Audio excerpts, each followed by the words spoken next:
Whether it's ancient combat or modern sport, winning is what it's all about. I have to conquer a skill that I know absolutely nothing about. But how do you win? The History Channel car is history. This man has learned the hard way. Now he's ready to show you.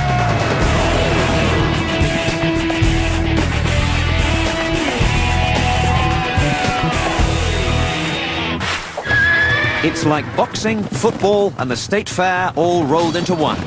In the Middle Ages, knights are more than battlefield warriors. They're all stars, the professional athletes of the day. And in peacetime, the tournament is a perfect opportunity to show off their skills, to prove they have the right stuff. There are two main events. The team competition is hand-to-hand combat, with swords, axes, and maces. The joust is individual, man-to-man on horse and on foot. Many knights were killed at the tournament. For those who survived, it was the best battle training you could get. It wasn't battle, but it was designed to be exactly like it. So choose your weapons and learn how to win at the tournament. All right, guys, gather round. Hope you're feeling fit. Are you feeling fit? Yeah. You're going to have to be, because this time you're going to be experiencing something that you have never experienced before. We're going to learn how to win a medieval tournament. There are two distinct competitions, the joust and the tourney. Put them together and you have a tournament. First, the joust. This will be mounted lancers on horseback tilting at each other. Second, the tourney. That's where a group of knights fight together in foot combat. Now that is going to be you guys. All right. And you are going to be fighting the Red Knights. Now listen, we've invited them, so they have the choice of weapons. So, we've got to learn how to win a medieval tournament in public, in full plate armor, fighting with any weapons that they choose. Our combat team has only 72 hours to learn how to win with a whole range of weapons. There's nothing like preparing for battle, knowing that you are actually going to fight. Tournaments were excellent training for men and horses, a testing ground for new developments in weapons and armor, and they gave the knight an opportunity to gain a reputation for skill and guts. The first known tournament took place in France in 1066, and it became the most popular spectator sport of the Middle Ages. A king or important nobleman would set a day and invite other knights to a contest of arms. They often fought in honor of a lady. Our tournament will be fought according to the old traditions, in the old ways, with an area enclosed by lists or fences. We'll have tents, we'll have royal boxes for the dignitaries, and a herald to keep order. And it'll go ahead, rain or shine. The first part of the tournament we have to prepare for is the joust, in which the object is to knock a man off his horse. First, the jousters charge up to 4 times with the lance. Second, if both remain in the saddle, then they ride at each other with alternative weapons, again up to 4 times. Third, they dismount and fight on foot, being allowed 3 or 4 strokes each, taken in turn.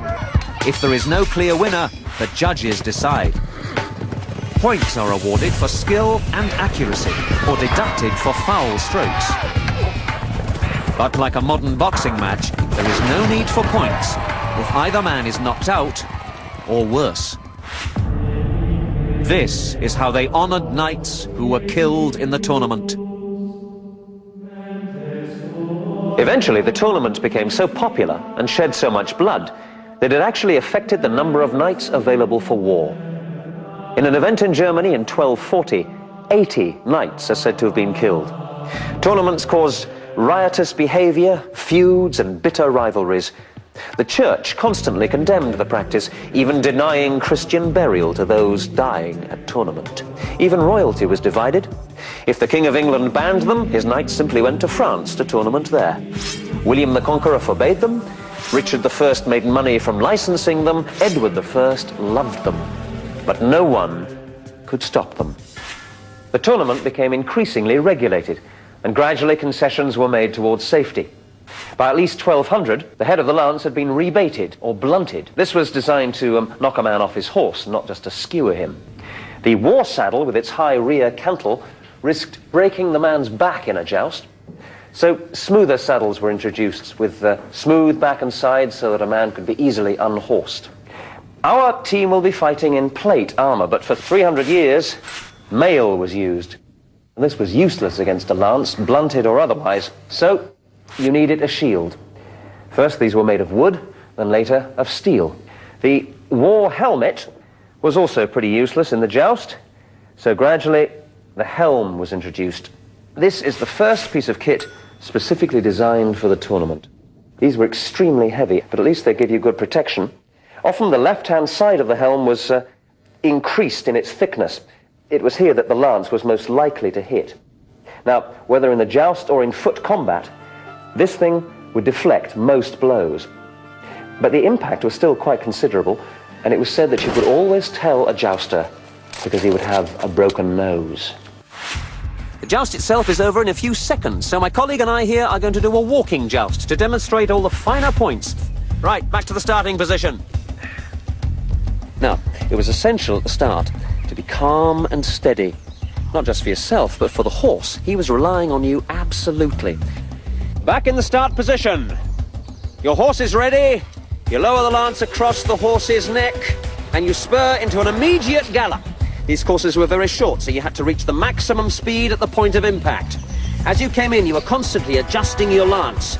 Your aim was for the helm or for the shield. If you were too far to the left, you risked hitting the horse, which would be a disgrace. Too far to the right, and you might miss.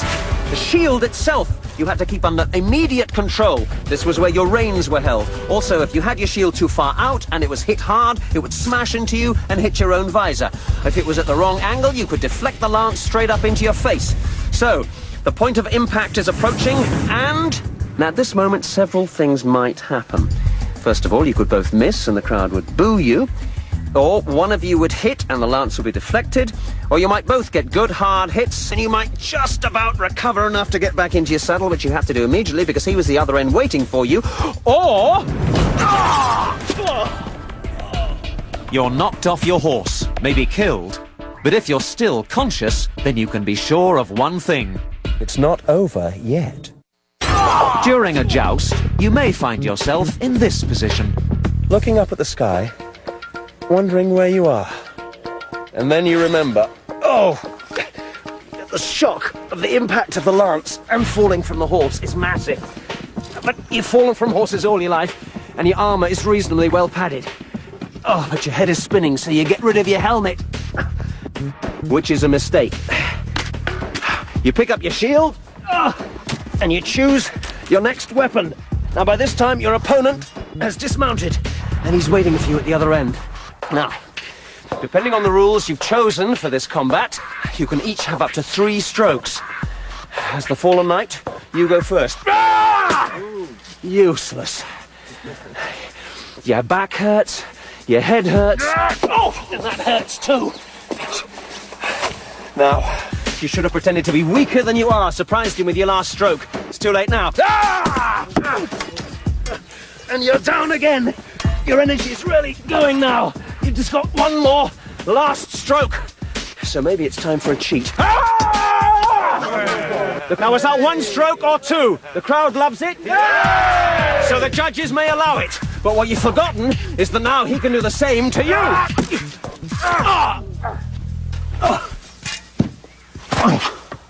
I should have worn my helmet. We are now ready for the joust, but preparing for the team combat is another story. The Red Knights, our opponents, are too good at this game to take for granted. We still don't know what tactics they will use, or even what weapons they will choose to fight with. The tension is rising, and some of the team are not happy. This stuff here is digging into my hips a little bit. I'm feeling a lot of pain. You can feel the whole weight of the entire upper part just hanging right here and here. It's difficult just to move your hand. You can't really move. You're just very, very clanky. This thing pinches everywhere. Going to the toilet is difficult. You have to take the whole lot off, and there's no other way. On the tournament field, the barriers are set up and the carpenters are finishing their work. The jousters have arrived early. Their lives will be at risk, so they need time to test their armor and equipment. They exercise their horses and greet their comrades in arms. The Knights of Europe belonged to an elite group of noble families. They knew each other, they fought each other, they were united in their contempt for the common people. But there was more at stake here than just honor. There was money, loads of money. For some knights, fighting is their only chance of fame and fortune. And for every knight, a duel such as this one is the only means of settling disputes and avenging insults. But they live by the code of chivalry. Whether in battle, in a duel, or at the tournament, if a knight surrenders, he is treated with respect. In battle, he becomes a prisoner and has to pay a ransom for his own freedom. In the duel, or at the tournament, the loser is required to give up his horse and armor to the winner. These are extremely valuable, and he has to pay for their return. Surprisingly, it's the loser who is supposed to set the amount to be paid. If he gives too low a price, he makes himself look cheap, dishonorable. So he says what he can afford, and the victor accepts it. For many families, this could mean absolute financial ruin. The team portion of the tournament, the tourney, is like a series of individual duels, all fought together. This is a combat between any number of knights, usually on foot. This is as much like war as possible. Full battle armor is worn. The weapons might or might not be blunted. With so many combatants, the judges can't watch everything, and it's extremely dangerous to intervene. If a man is knocked down, he can be revived and sent back into the fight, until seriously injured or unconscious. It's a fight to the finish. There's no such thing as a tie. At first there was no armour specifically designed for the foot combat of the tourney, but there were some interesting weapons. The spear is not usually a knightly weapon, but it made for some good stand-up fighting. Blunted weapons were often used. Some were even specially made of wood and whalebone. The club was popular. Lots of knockdowns, not too much damage to that expensive armour.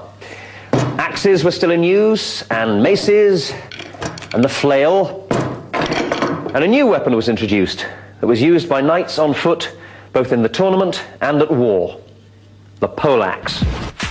All right, Phil, could you take their swords and shields, these two? Okay, gather around, please, around the back. All right, we've heard from the Red Knights that they're going to be using these weapons, poleaxes, okay? Grab one of those, stand over there, please.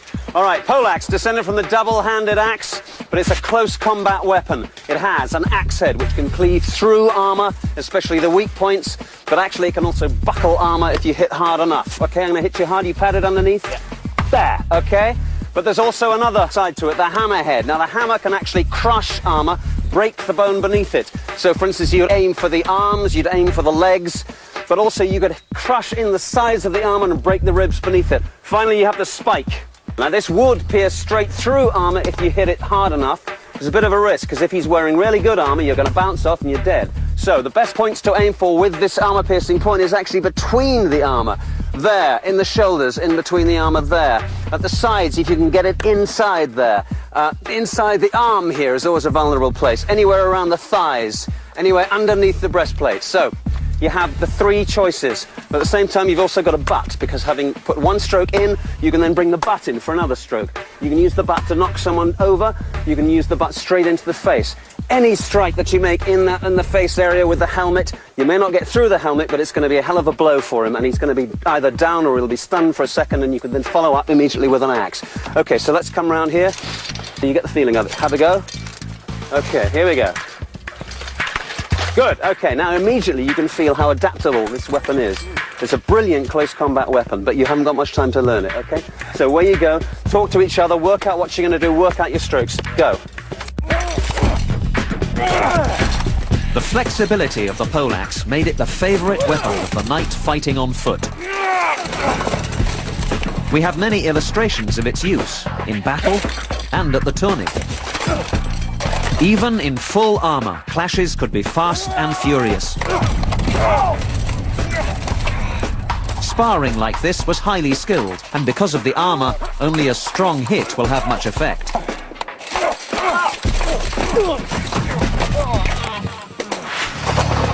We have less than a day to perfect our techniques for hand-to-hand combat, but we must also learn tactics, fighting together as a team, getting each other out of trouble. This is our last chance to get in all the practice we can, because the Red Knights have arrived. And we fight tomorrow.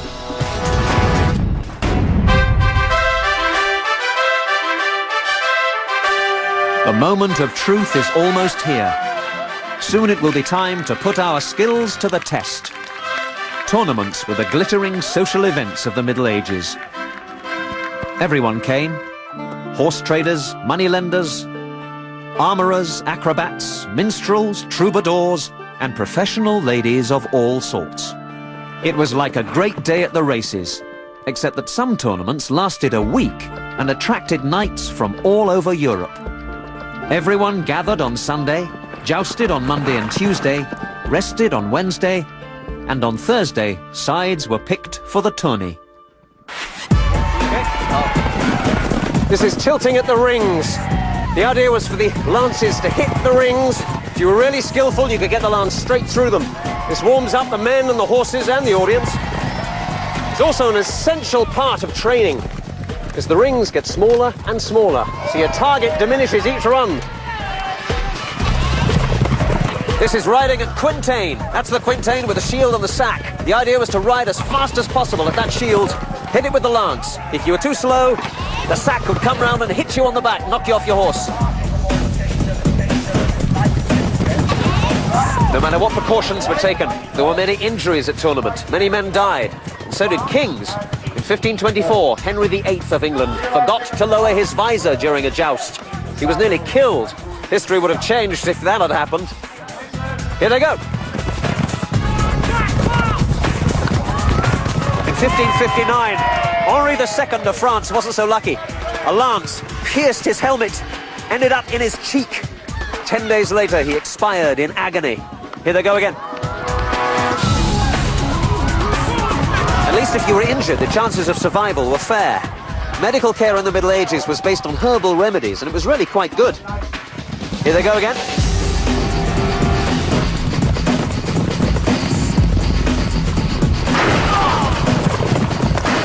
He's lost his armour and his horse. He has to give them to the winner. Now, it's my turn. I have to get ready.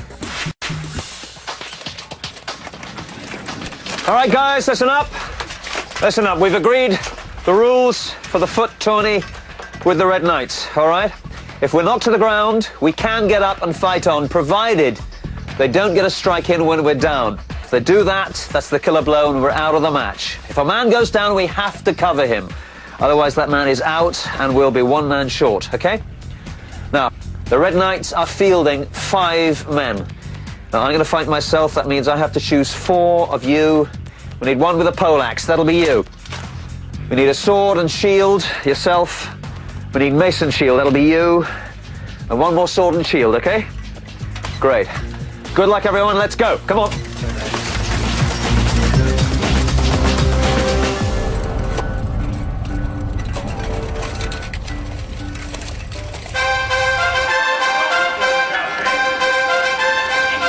As the teams line up, you can feel the tension and excitement. Now we'll see if we've got what it takes to win.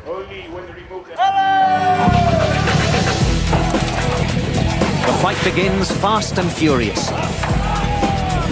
The first man down is one of ours, finished off by an axe to the chest. We have to fight with a man short. But we are stronger than they expect, and our hard training pays off. A roundhouse blow by the mace takes out the first Red Knight. In quick succession, the Reds lose a second man to the broadsword.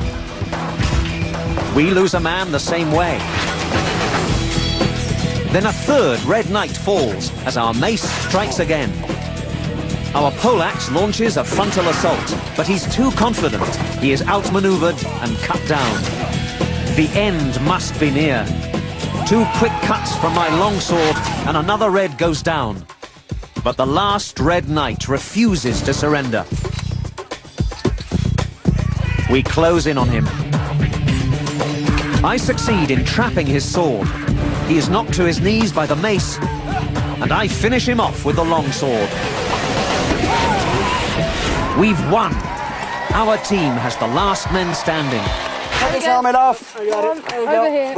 Thanks. What are you doing? You're doing another joust, Peter. No, I'm not. No, what? You're jousting. No, wait a minute. Who put you up to this? No, who am I jousting with? Red Knight. No, I did that with Come on. Come on. Listen, you knocked me off the first time I did it.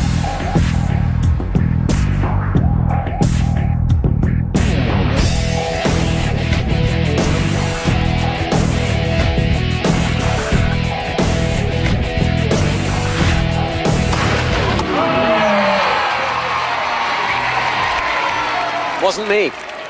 You joking? I wouldn't do that. And yes, our fights were staged as well. These weapons may be blunt, but they can still kill you. And it gives us more respect for our ancestors who did this for real. The tournament was a celebration of skill, talent and courage.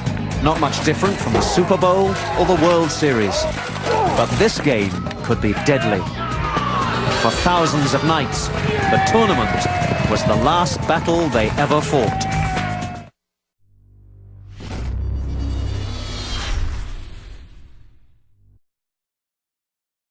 Modern sport. Winning is what it's all about. I have to conquer a skill that I know absolutely nothing about. But how do you win? The History Channel car is history. This man has learned the hard way. Now he's ready to show you.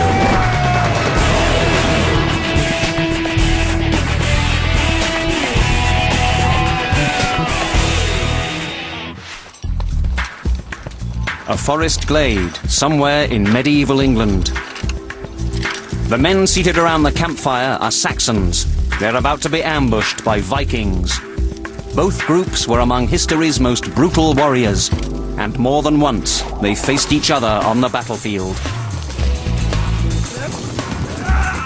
One of their favorite weapons of choice was the axe, a vicious tool in the hands of vicious men, capable of smashing an enemy at close quarters and hacking him to pieces without mercy. So prepare to defend yourself, for the Axeman cometh. We're going to learn how to win with the axe. This is an amazing weapon. It tells us a great deal about the people who used it, but it is the most dangerous and difficult weapon that you're ever going to have to learn. It doesn't matter how blunt they are. If you hit someone with these in practice, you're going to hurt them severely. So you've got to be really careful. Your task is to find out if the axe works, how it works, why it works. How do we win with it? All right? So, choose your weapons. Be really careful, please. Our Conquest team is an experienced bunch. We've given them hands-on training with weapons ranging from the sword and mace to the bow and arrow. And, because we're not really doing this to go to war, we're trying to keep everyone safe. But that's going to be very difficult with the weapon we're learning today. The axe is the only ancient weapon that most of us have had experience of. We know that it's heavy, dangerous, requires great stamina, and wrecks your back. The axe works because it delivers a huge amount of force behind a sharp blade to a small area. From the dawn of human evolution to the 19th century, this was the most important of man's tools.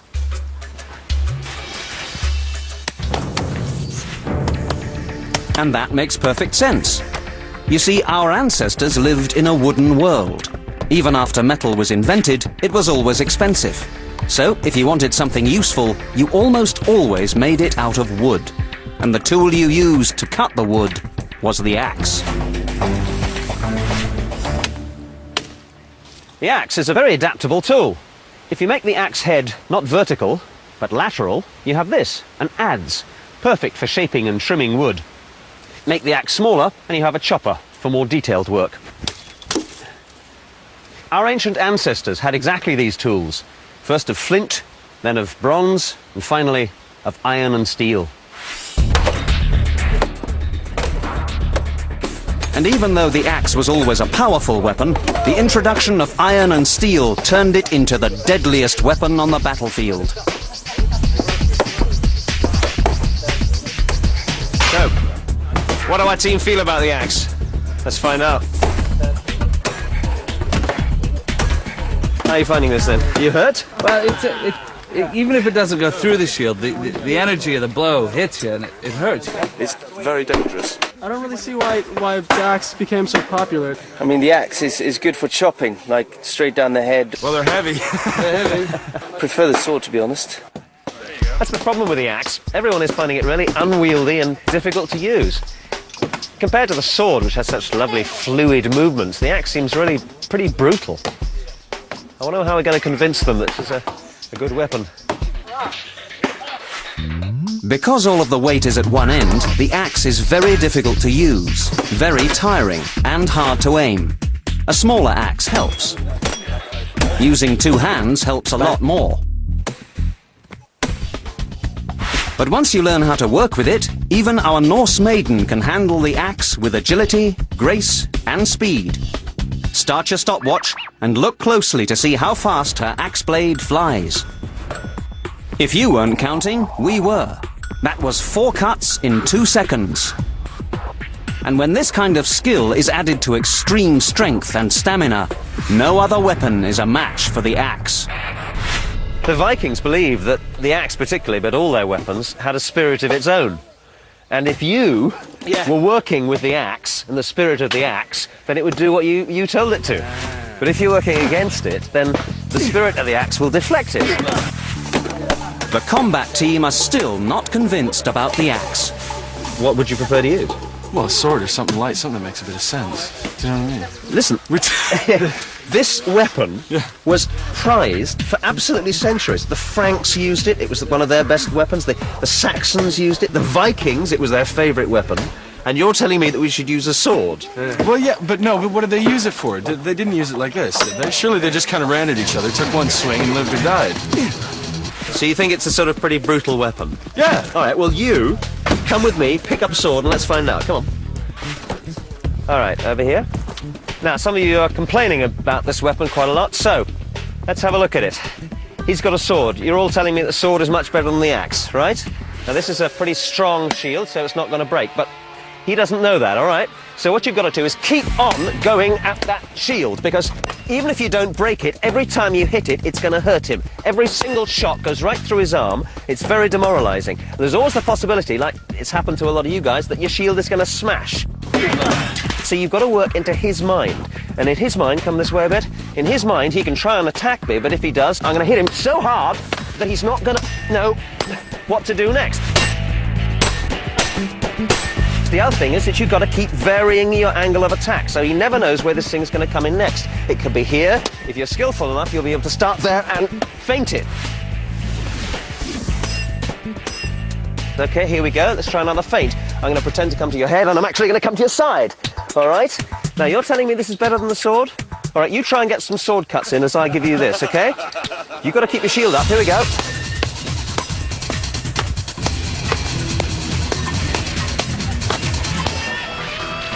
Did you have a chance to get a sword cut in? No. No. Now for a little psychological warfare.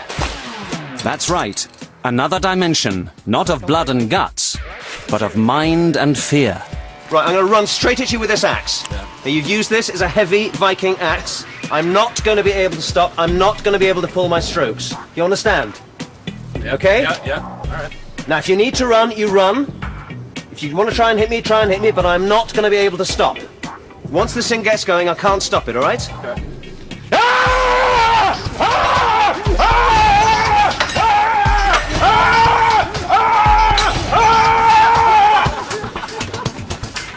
All right. So it's not such a bad weapon, is it? You didn't actually hit him. That's the whole point, isn't it? I didn't need to hit him. He was so terrified of me. But the axe does have its shortcomings. Under attack by a sword and a spear, I don't even have time to get the axe swinging. You might have guessed by now that I'm trying to prove a point. Unfortunately, it's a rather painful one. So, what am I trying to prove? The axe, as we've probably discovered, is completely useless in defence. For centuries, this was one of the most popular weapons, so it must mean that the guys who used this didn't bother about defence at all. It's a psychological weapon. It's like running at someone with a fist. There's no defence, you're just running at them. And as long as they know that you're running at them, you're going to win. That's what we've got to find out, psychologically, how to win with the axe.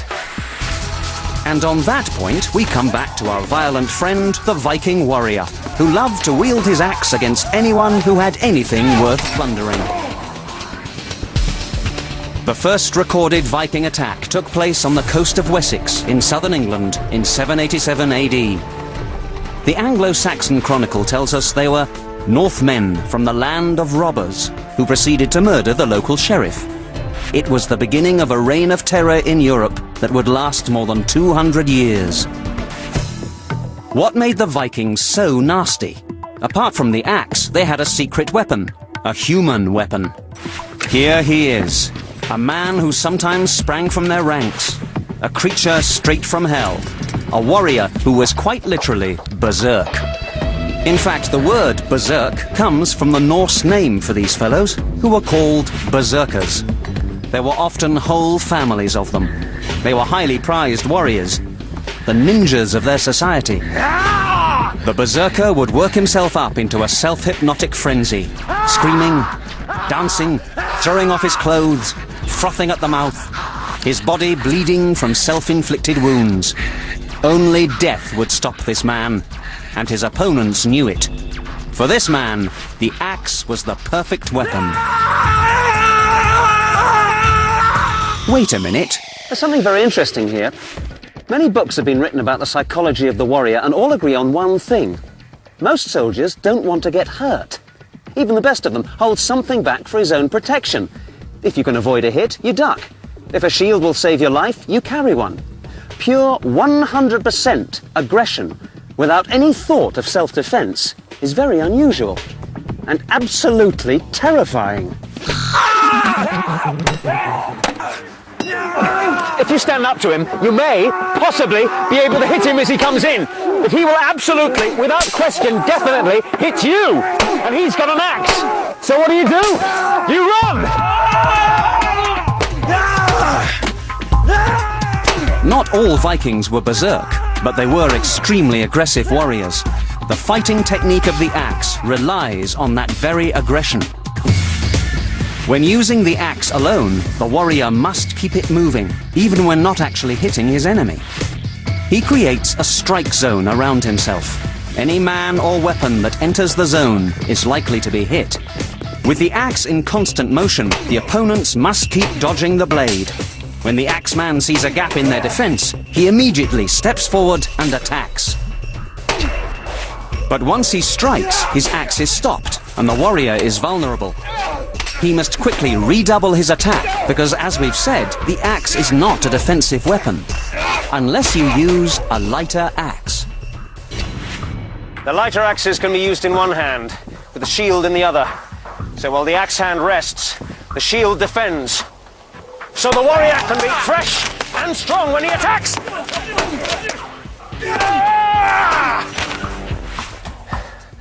A good warrior will be able to sense when the next attack is coming and make his own attack simultaneous, like this. Add a double blade to your axe, and you can fight like you're playing tennis. Forehand and backhand.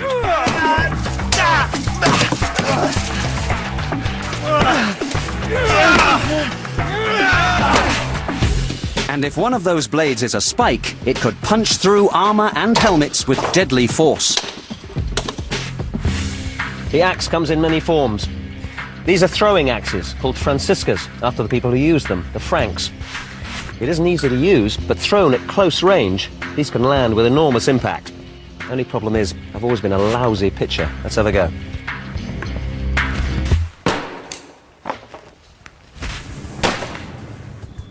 Not bad. Now this axe is a taper axe. This was used by the Saxons as a method of measuring land. However far you threw it, you owned. So I guess a really strong warrior would own a lot of land. Here we go.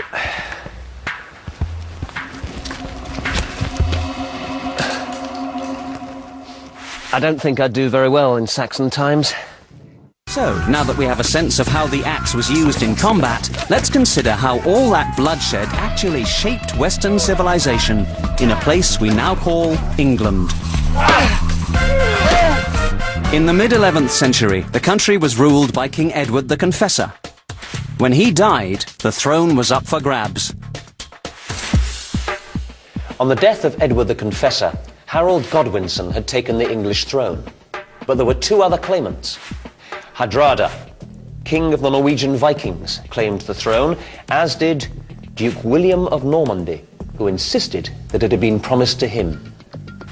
In the year 1066, England was invaded twice. This was the axe's finest hour and greatest failure. First, Hardrada and his Viking army sailed to the north of England. Harold Godwinson marched his Saxon army north to meet them. At the head of these Saxons were the elite troops, the housecarls, and they were armed with the largest axe ever seen on the battlefield. For one. So, what am I trying to prove? The axe, as we've probably discovered, is completely useless in defence. For centuries, this was one of the most popular weapons, so it must mean that the guys who used this didn't bother about defence at all. It's a psychological weapon. It's like running at someone with a fist. There's no defence, you're just running at them. And as long as they know that you're running at them, you're going to win. That's what we've got to find out, psychologically, how to win with the axe. And on that point, we come back to our violent friend, the Viking warrior, who loved to wield his axe against anyone who had anything worth plundering. The first recorded Viking attack took place on the coast of Wessex in southern England in 787 AD. The Anglo-Saxon Chronicle tells us they were Northmen from the land of robbers who proceeded to murder the local sheriff. It was the beginning of a reign of terror in Europe that would last more than 200 years. What made the Vikings so nasty? Apart from the axe, they had a secret weapon, a human weapon. Here he is, a man who sometimes sprang from their ranks, a creature straight from hell, a warrior who was quite literally berserk. In fact, the word berserk comes from the Norse name for these fellows, who were called berserkers. There were often whole families of them. They were highly prized warriors, the ninjas of their society. The berserker would work himself up into a self-hypnotic frenzy, screaming, dancing, throwing off his clothes, frothing at the mouth, his body bleeding from self-inflicted wounds. Only death would stop this man, and his opponents knew it. For this man, the axe was the perfect weapon. Wait a minute. There's something very interesting here. Many books have been written about the psychology of the warrior and all agree on one thing. Most soldiers don't want to get hurt. Even the best of them hold something back for his own protection. If you can avoid a hit, you duck. If a shield will save your life, you carry one. Pure 100% aggression without any thought of self-defense is very unusual and absolutely terrifying. If you stand up to him, you may possibly be able to hit him as he comes in, but he will absolutely, without question, definitely hit you, and he's got an axe. So what do? You run! Not all Vikings were berserk, but they were extremely aggressive warriors. The fighting technique of the axe relies on that very aggression. When using the axe alone, the warrior must keep it moving, even when not actually hitting his enemy. He creates a strike zone around himself. Any man or weapon that enters the zone is likely to be hit. With the axe in constant motion, the opponents must keep dodging the blade. When the axeman sees a gap in their defense, he immediately steps forward and attacks. But once he strikes, his axe is stopped, and the warrior is vulnerable. He must quickly redouble his attack, because as we've said, the axe is not a defensive weapon, unless you use a lighter axe. The lighter axes can be used in one hand, with the shield in the other. So while the axe hand rests, the shield defends. So the warrior can be fresh and strong when he attacks.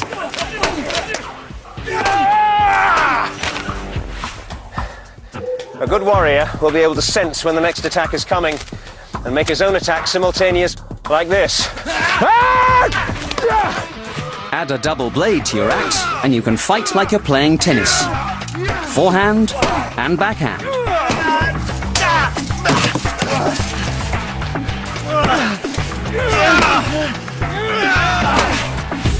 And if one of those blades is a spike, it could punch through armor and helmets with deadly force. The axe comes in many forms. These are throwing axes, called Franciscas, after the people who use them, the Franks.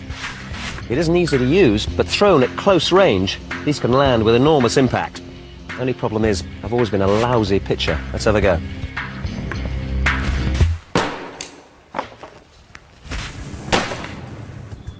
Not bad. Now this axe is a taper axe. This was used by the Saxons as a method of measuring land. However far you threw it, you owned.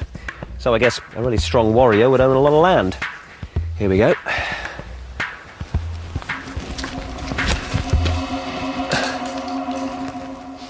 I don't think I'd do very well in Saxon times.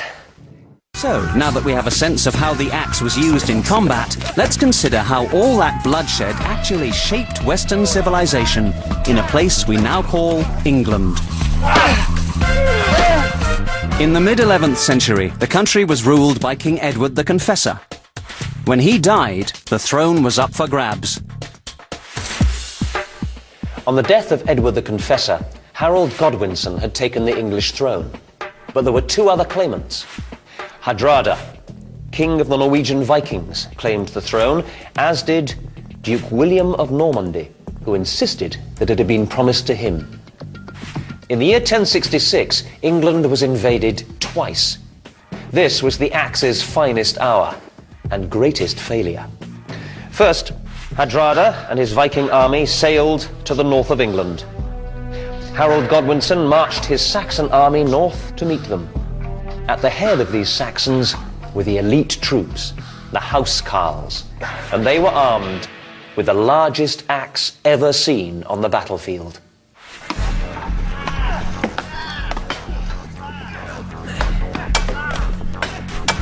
All right, guys, come on over this way. You're all masters of the axe now, yeah? So you can imagine how invulnerable those Vikings must have felt, except that they weren't. At the Battle of Stamford Bridge, the Vikings were challenged by the Saxon army under King Harold of England. They were both very similar armies. They fought on foot, they slugged it out with axes, swords, shields, spears. The Saxon army had an elite force, the best infantry in Europe at the time, called the Saxon Housecarls. Now, they fought with axes, and I know you think you're pretty good at axes right now, but I'm sorry to tell you that the Housecarls used this, a Danish bearded axe. It's about 5'6", weighs about 3 times as much as the axes you're using, and you're going to have to get used to them. So there's a whole bunch of them behind me. Go get them. Another one? Try it. The Saxon housecarls who carried this great axe were chosen for their size and strength. And as our team swiftly discover, it's not the easiest weapon to master.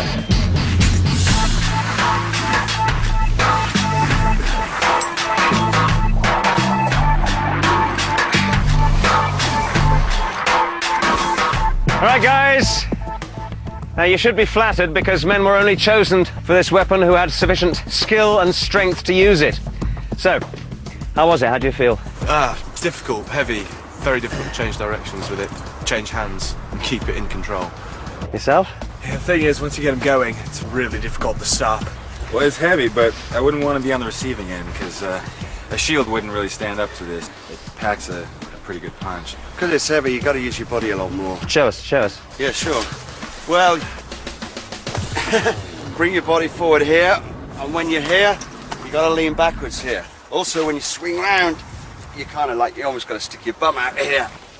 And by using your hips, you can swing it round. If you move your body, the axe will follow, not the other way around. If you get within range of this axe, then there is no defence except a heavy shield. But even that was no match for Saxon ingenuity. All of you, without exception, are all holding the axe blade on the right-hand side, which is, of course, my shield side. And we think the Saxon housecarls used it the other way around, so that when they made a cut, it came to the unshielded side. So if you make a cut to me, I have to turn right the way around. And as you were saying, no shield is going to stand up to this much. And if you have to turn and parry, you really don't stand a chance. At Stamford Bridge, the Vikings learned this the hard way. They got turned around and hacked to pieces by King Harold's axemen. Our team are beginning to appreciate the power of this weapon and see how it was that the Saxons were able to score such a crushing victory over the Vikings at Stamford Bridge. But at the feast shortly after the battle, King Harold received news. William of Normandy had landed with his army on the south coast of England. It's ironic that William's domain in Normandy was originally settled by his ancestors, who were themselves Vikings. They were known as Northmen, the Normans. The Norman army was entirely professional. It was of the new continental type, raised by the feudal system. Every man was well armed and fully armoured in mail. It was led by mounted knights, with lances, shields, swords and maces. There was a large force of heavy infantry, extremely well disciplined. And most importantly, a large force of archers. At the Battle of Hastings in 1066, the invading army under William of Normandy faced a difficult challenge: how to overcome King Harold's Saxon housecarls and their devastating skill with the axe. So it's 1066, we're at Hastings. There, up on the ridge, are the Saxon housecarls. We're a bunch of Normans down here. How are we going to get through them? Well, if we go with swords, we'll probably get cut to pieces. As we've already seen, one-on-one, the sword has little chance against the weight of the axe. So what else? What about cavalry? Cavalry's better, but you're certain to lose a lot of horses. I think the trick is that you have to get to them before they can get to you. So we have to throw something at them, spears or arrows. Well, you wouldn't get them with a spear from this distance, would you? But maybe arrows. And that's the trick. The Normans had archers. So the solution was a two-pronged attack. First, the archers softened up the main line, known as the shield wall. Then the cavalry had a go. As the Norman cavalry charged up the hill, the Saxon housecarls came out from behind their shield wall and began to swing their axes. Must have been an awesome sight.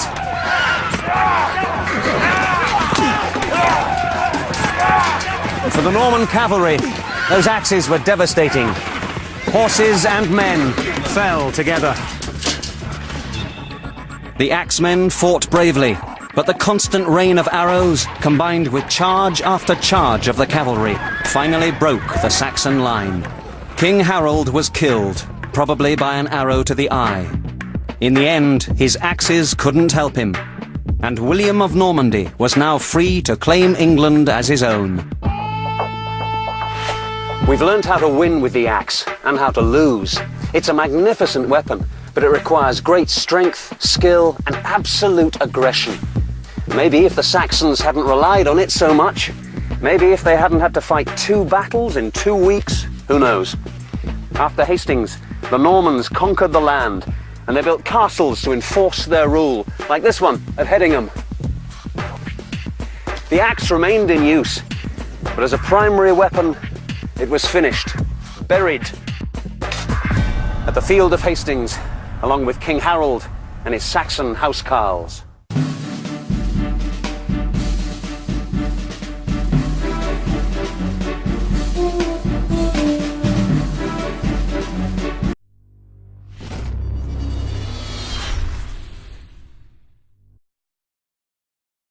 It's ancient combat or modern sport. Winning is what it's all about. I have to conquer a skill that I know absolutely nothing about.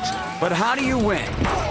The History Channel car is history. This man has learned the hard way. Now he's ready to show you.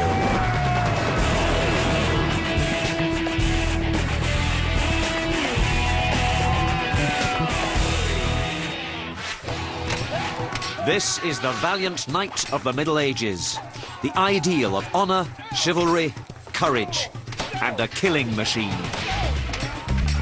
And how does one become a knight? You start as a squire. No mere servant, he's well bred of landowners and has been preparing for combat from the day he was born. The challenge for our Conquest team is to train as squires did, to become knights themselves. You're all young men of good family sometime in the Middle Ages. You're all squires. Question is, how do you become knights in armor? Now, these were like the top guns of the day. And instead of climbing into a jet fighter, they climbed into their armor, they jumped onto a horse, and they rode onto the battlefield. And the battlefield was ruled by the mounted knight in mail armor. Your task as our combat team is to find out how the knight in armor works, his strengths, his weaknesses, why he was so successful. We need to learn how to win as knights in armor. Unlike the squires of old, who had years to train, our team only has a few days. Understanding the equipment of knighthood is a good place to start. Mail was probably used by the Assyrians as early as the 6th century BCE. The Romans certainly had it by about 250 BCE. They used it extensively. Basically, it was a defense of interlocking iron rings. Now, these were usually either riveted or butted together. They had to be made by hand, and they were incredibly heavy and really expensive. Now, Finn, would you come over here a minute? Would you tell us how much you weigh? It's about 160 pounds. 160 pounds. Okay, stand on that. Can we have a sword for him and a shield? Okay, there's your shield. Right. Take a sword. Right, and here's some mail gloves too. You're probably going to be wearing some of those and a few other bits of kit as well. How much do you weigh now? That's 220 pounds. So you've put on an extra 60 pounds, right? Basically, you're fully equipped now. Let's have a look at you. With your mail hauberk, your coif, your helmet, your shield, maybe your mail gloves, your sword, and you're pretty heavy. But this was the state-of-the-art defense from the 4th century to the 14th, 1,000 years. The question is, how good really was it? To answer that question, we're putting our squires up against a perfectly defenseless shirt of mail. It might stop arrows fired from a distance, but not from close range. And the team is very anxious to see how mail holds up to spear, sword, mace, and axe. Okay. The spear gets the first lick. That's pierced it. Now, sword. That's pierced it. No difficulty at all. Okay. The team obviously enjoys their work, as long as they're on the delivery end of the weapons. Okay. How to go with the mace?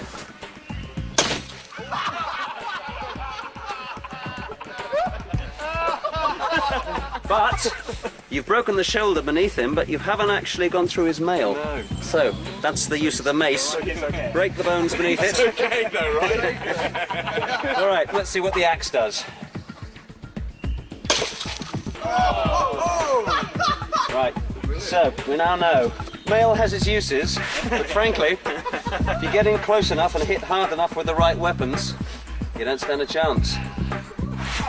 Of course, the trick is not to let your opponent hit you in the first place. And for that, you need this. The shield. They come in various shapes and weights for foot and mounted combat. You can have a shield strong enough to withstand the heaviest blows. But the heavier the shield, the less useful it is. Useful as weapons themselves, that is. This is another important lesson for the squire. With practice, he could learn to slash with his shield's edge, or smash at close quarters with the raised boss. Which brings us to another crucial piece of the knight's wardrobe. The most vulnerable part of the body is the head, and especially the shoulders. The collarbone here particularly is a perfect target for any sword, and especially an axe, and your collarbone can snap like that.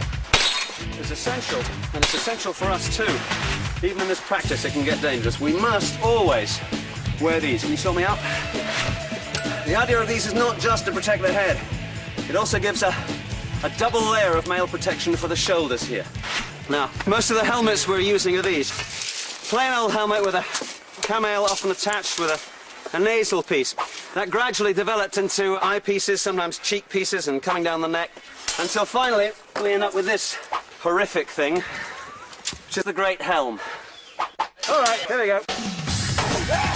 20 pounds, the great helm covered the whole head and was thick enough to withstand heavy blows without being crushed. But it does have some drawbacks. It's extremely heavy. You can't see much out of those pitiful eye slots. You can't breathe through the tiny air holes. You just roast in this thing. All right, let's take a break. This is absolutely exhausting. Now look, what you're feeling right now is what these guys must have felt after just a few minutes of battle. Really tired. The knights of the Middle Ages had the same problem. Every bit of armour they put on gave them additional weight. My hips hurt and my shoulders hurt. And they were more and more exhausted. And we've been fighting for just a few minutes, we can hardly breathe. I smell. They were often at it all day, so we have to build up stamina. Hard work, hard work. Most people on the battlefield were not as well equipped as we are. But those who were this well equipped, they had the confidence of knowing they had the best possible armour that technology could give them.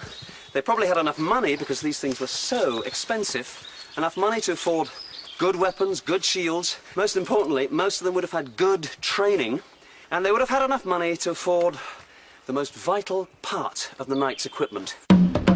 War horses of the Middle Ages were always stallions, uncastrated male horses, prized for their spirit and courage. Typically, they measured 14 to 15 hands and weighed 1,000 pounds.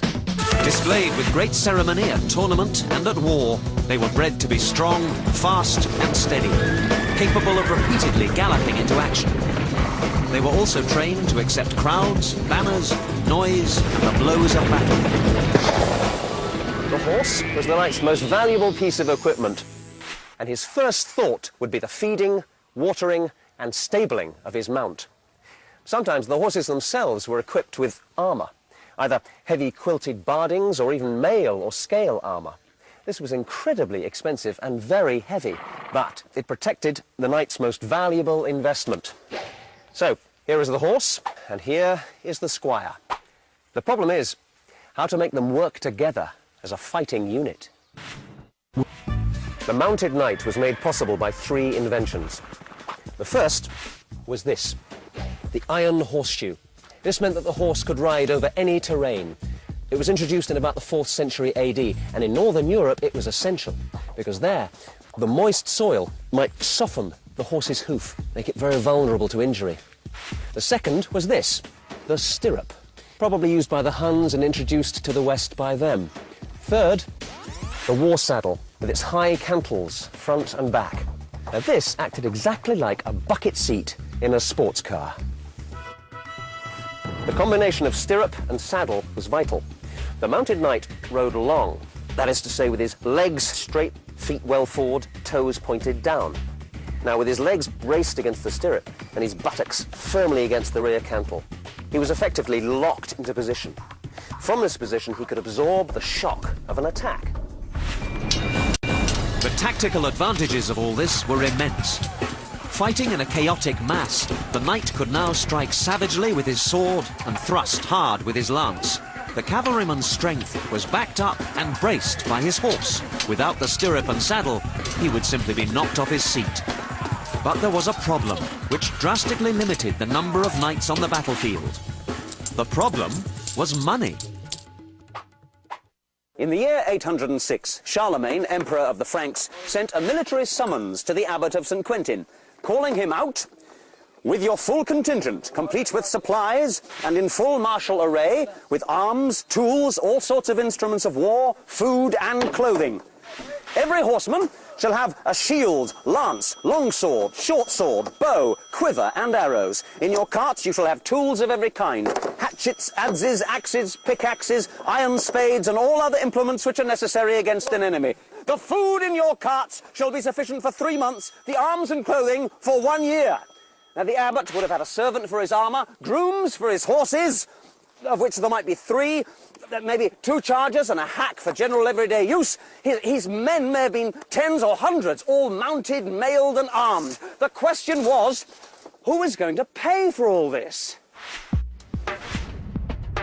The knight was at the sharp end of a vast war machine, and something called the feudal system made it all possible.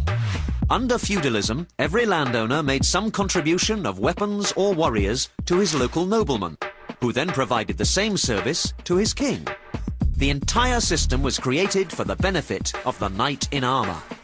But who exactly was he? To become a knight was difficult and by no means automatically inherited. A boy of good family would begin to learn the use of arms and horsemanship as soon as he could walk. At the age of 7 or 8, he would be sent away as a page to the court of his father's lord and would receive constant training.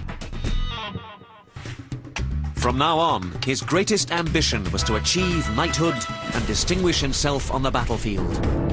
As a teenager, he became a squire or shield bearer to a knight, carrying his reserve arms, leading his extra horse. If he saw combat, his duty would be to protect his master if wounded and to take charge of his prisoners.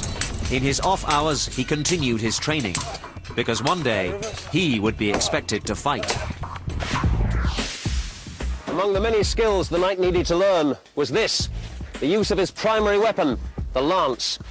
This was an ash shaft of 8 to 10 foot long, with a small point on the end, sometimes with a crossbar to prevent it from getting stuck in the target if it penetrated too far.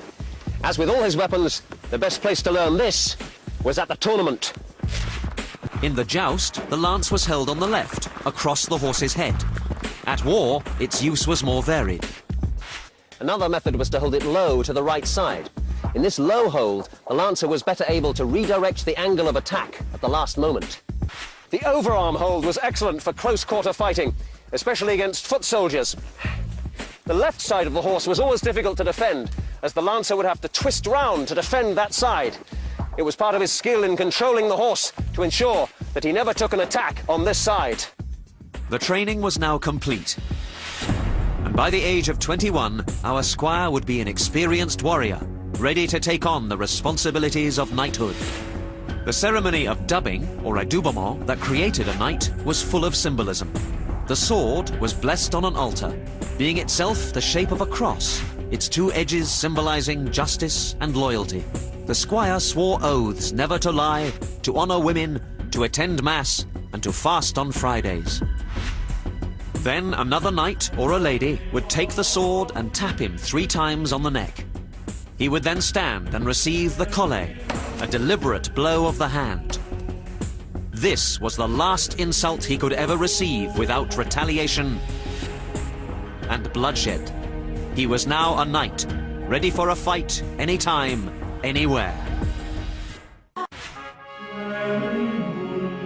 With the idyllic medieval countryside around us, our squires have become knights, wreaking their havoc thus far with ancient armour made mostly of mail. But as the Middle Ages drew to a close, styles changed for the well-dressed knight, and plate armour became all the rage. This is an armoured knight of about 1250 AD. From this date on, a new breed of armourers tried to incorporate as many pieces of plate as they could into the mail armour. They started down here. The knees were always vulnerable. Sometimes they were covered with mail leggings, but mail was extremely heavy. So these were a better alternative. Just knee cops strapped behind the knee to protect it. Gradually, they developed into upper and lower sections that covered a little bit more, and then up to the cuisse, which covered the thigh. So the leg is very well protected with the cuisse, the knee cop, and below, the ancient design that the Greeks and Romans knew well, the greave, which fitted not only on the front, but also on the back of the lower leg. Next, they went to the arms. Now, this is where the art of articulation comes in. These rivets hold each of these small pieces in place to make it completely flexible, and for the arm, of course, it needed to be. Your arms were expected not only to hold a shield, but also to wield a sword. So the construction they come up with was this: the lower vambrace, which encloses the lower arm. This, which is an elbow cop, serves the same purpose as the knee cop and is also articulated. Up here, we cover the shoulder, and this was the pauldron, which covered over the breastplate and completely protected the shoulder. Next, the body itself. The back plate, often in a single piece, was attached at the top and around the sides to to the breastplate, which is in two parts, mainly for additional strength. This part was called the placket, and underneath the placket you'll find the fold. Now the fold is made of a number of pieces which are all articulated, partly so that the knight could ride his horse, but also because in combat you'd be lifting your legs and running about quite a bit, so you needed a lot of flexibility above the leg. And also these, which are called tassets, which covered over the junction between the top of the cuisse and the bottom of the fold. Next, we had gauntlets. These are actually among the most difficult pieces to make. Each one has to be individually fitted to the person wearing it, and every finger needed to be articulated.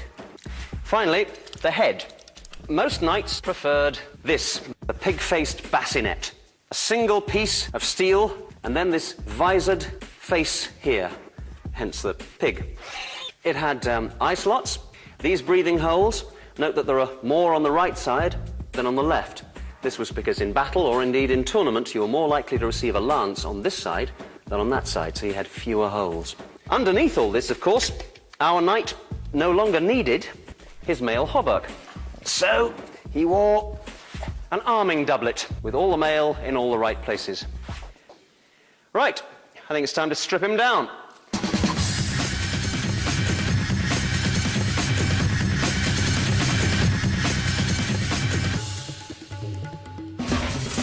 Metalsmiths created the steel of the Middle Ages by heating iron and carbon together in a subtle and laborious process that had developed over 1,000 years. And in truth, even today we don't fully understand how they did it. But we do understand how it changed the way knights could fight on the battlefield. All right, guys, over there. Now, as plate armor improved, the shields got smaller and smaller. Truth is, you don't really need a shield because you're wearing it. That meant that your left arm was now free.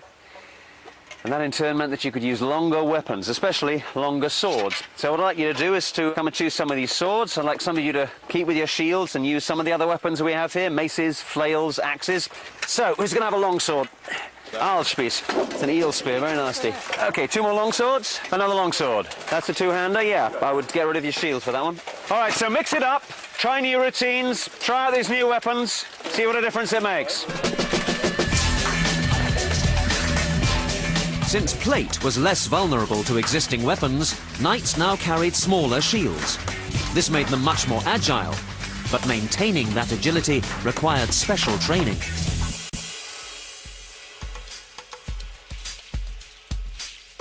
Right, listen, the training for a knight in full plate armor included jumping on to his own horse. He had to learn to pull himself up a ladder just by his arms. He had to run an obstacle course and come out the other end fighting. So, we've got an obstacle course for you. There it is. You pick up a spear, you throw the spear into the target, you run through here, get over the hay bale, pick up a sword, hit the mail, go through the tunnel, get onto the horse, get off the horse, go to the wood, chop the wood, and you're finished. All right? You ready for that? All right. I'll set an example for the team and go first.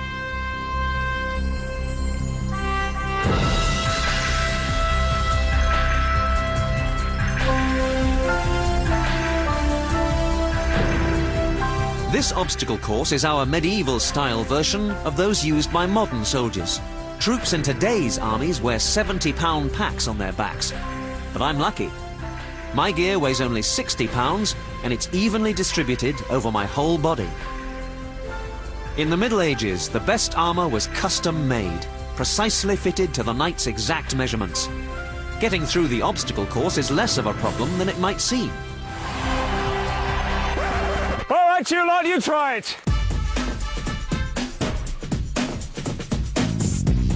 If our team seems a bit clumsy, remember this is only their first go at the course. With practice, they'd be experts. Constant training like this, as well as superior equipment, made the knight in his heyday truly formidable. But nothing is forever. Our team is now used to fighting as knights in plate armor.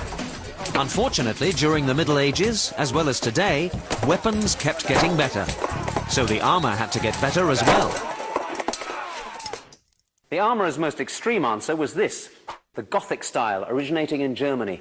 These corrugations added strength to the armour without increasing weight. This was a masterpiece. Every surface is turned, smoothed, streamlined, fluted. Look at these feet, articulated. Every single item here is articulated together in order to protect every part of the body. The steel itself was well tempered now. It could not only deflect blades and arrows, but even an axe blow would have difficulty getting through this. The armourer was approaching perfection.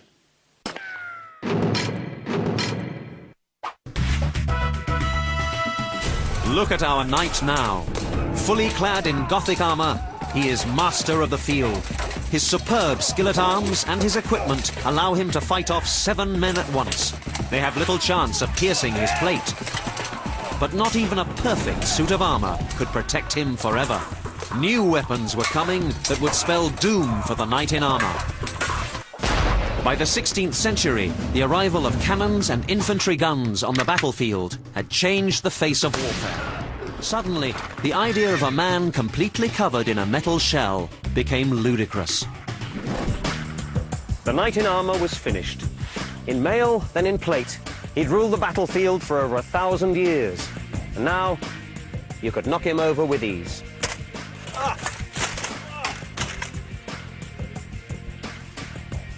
This time, he wouldn't be getting up.